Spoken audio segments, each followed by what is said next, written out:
நான் அறியாததும் எனக்கு எட்டாததுமான பெரிய காரியம். சவுலை குறித்து வேதம் சொல்லுது, காணாமல் போன தன்னுடைய கழுதைக்காக கிட்டத்தட்ட 3 நாட்கள் பிரயாண தூரம் போகிறான். அவனுடைய மனசுலையும் அவருடைய வேலைக்காரனுடைய மனசுலையும் இருந்தது ஒன்னே ஒண்ணு, என்ன அப்படின்னு சொன்னா, ஐயோ எங்களுக்கு கொஞ்சம் லாபம் கொடுத்துட்டு வந்த இந்த கழுதை காணாம போயிருச்சே, இந்த கழுதை எனக்கு கிடைக்கணும். அவனுடைய ஜெபம் அதுதான், அவனுடைய ஆசை அதுதான், அவனுடைய அலைச்சல் அதுதான். அந்த கழுதையை தேடி தேடி ரொம்ப தூரம் போயிட்டாரு.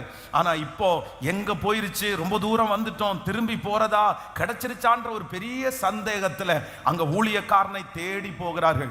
ஆனா அங்க ஒரு ஆச்சரியம் காத்துட்டு இருக்குது. அந்த ஊழியக்காரனுடைய வாயிலிருந்து ஒரு வார்த்தை வருது, மகனே நீ எந்த கழுதைக்காக தேடி போனாயோ அந்த கழுதை அகப்பட்டது, அந்த கழுதை உங்க அப்பா கையில கிடைச்சிருச்சு, நீ இனி அந்த கழுதைக்காக கவலைப்பட வேண்டாம். ஆனா இதோடு வார்த்தை முடியல, இன்னொரு வார்த்தை இருக்குது, நீ எதிர்பாராதது, நீ அறியாதது, உனக்கு எட்டாதது. ஆண்டவர் யாரை தேடுகிறார்? சகல இஸ்ரவேல் ஜனங்களும் எதற்காக ஜெபிக்கிறார்கள்? ஒரு தலைவனுக்காக அல்லவா ஜெபிக்கிறார்கள்.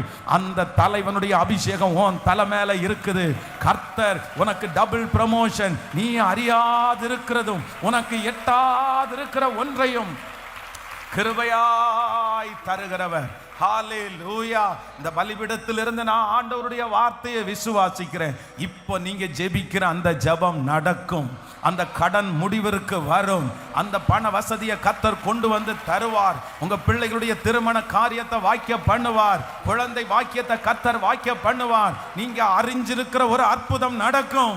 அது மட்டுமல்ல, அறியாத ஒன்றையும் கர்த்தர் நமக்காக செய்வார். அன்னாளை குறித்து வேதத்தில் வாசிக்கும் போது ரொம்ப அழகாய் வாசிக்கிறது, ஆண்டவரே எனக்கு ஒன்று செய்வீராக, என்னுடைய மலடின்ற அந்த பேர் என் தலைமையிலிருந்து விலகிறதற்கு ஒரு பிள்ளையை நீங்க எனக்கு கொடுத்துட்டீங்கன்னா எனக்கு போதுமானது, அவ்வளவுதான். என் தலைமையில இருக்கிற நிந்தை மாறும்படியாக நீர் எனக்கு ஒரு ஆண் பிள்ளையை கொடுப்பீரானால் நான் உயிரோடு இருக்கும் நாளெல்லாம். அவங்களே ஒரு பொருத்தனை பண்றாங்க, அவன் தலையின் மேல் சவரவன் கத்தி படுவதில்லை, அவனை உமக்காக நான் விடுவேன் ஆண்டவரே, உங்க சமூகத்துல நான் வந்து விடுவேன் அப்படின்னு சொல்லி அன்னாள் ஒரு பொருத்தனை எடுத்தாள். ஆனா இப்போ ஒரு பதில் வருது, நீ இஸ்ரவேலின் தேவனிடத்தில் வேண்டியபடி கர்த்தர் உனக்கு தந்தருளினார், நீ சமாதானத்தோட போ, சமாதானத்தோட போ. ஆனா வேதம் சொல்லுது, கர்த்தர் அந்த ஒரு ஆசீர்வாதத்தோட நிறுத்தல்ல, அதற்கு பிறகு அந்த அன்னாளை கர்த்தர் கடாட்சித்து அவளை பெருகும்படியாய் கர்த்தர் செய்தார். ஹல்லேலூயா.